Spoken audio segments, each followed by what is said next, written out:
మరో 3 ఏళ్లలో రాజధాని పనులు పూర్తి చేస్తాము అని అన్నారు మంత్రి నారాయణ. అందుకోసం వేగంగా ల్యాండ్ పూలింగ్ ప్రక్రియ జరుగుతోందని చెప్పారు. అమరావతి మండలం కర్లపూడిలో ల్యాండ్ పూలింగ్ ప్రక్రియను నారాయణ ప్రారంభించారు. మొత్తం 1800 ఎకరాలకు గాను ఇవాళ 354 ఎకరాలకు రైతులు అంగీకారం తెలిపారని చెప్పారు. 55,000 కోట్లతో రాజధాని పనులు వేగంగా జరుగుతున్నాయని పేర్కొన్నారు. మరోవైపు గత 5 ఏళ్లు రాజధానిపై వైసీపీ నేతలు 3 ముక్కలాట ఆడి రైతులను ముప్పు తిప్పలు పెట్టారంటూ మండిపడ్డారు. కూటమి ప్రభుత్వం రైతులకు న్యాయం చేసే విధంగా రాజధానిని అభివృద్ధి చేస్తున్నామన్నారు. లేఅవుట్ డిజైన్లు, ఎస్టిమేషన్స్ ఇవన్నీ చేయటం అంతా 2017.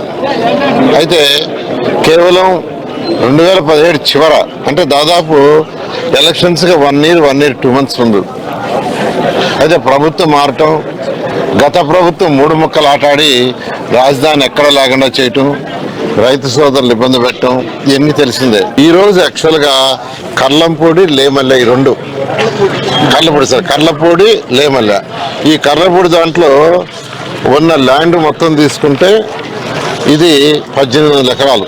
దీని వరకే ఈ 1800 ఎకరాల్లో ఈరోజు 354 ఎకరాలు ఇచ్చారు రైతు సోదరులు. వాళ్ళందరికీ నేను ప్రత్యేకంగా ధన్యవాదాలు తెలియజేస్తున్నాను. వారందరూ అడిగేది ఒకటే, సార్ గతంలో 2014-19 కాకుండా ఈ 3 సంవత్సరాల్లోనే మ్యాక్సిమం డెవలప్ చేయమన్నారు. ఖచ్చితంగా ఆ విధంగా డెవలప్ చేసేట్టుగా ప్రణాళిక రచించాము.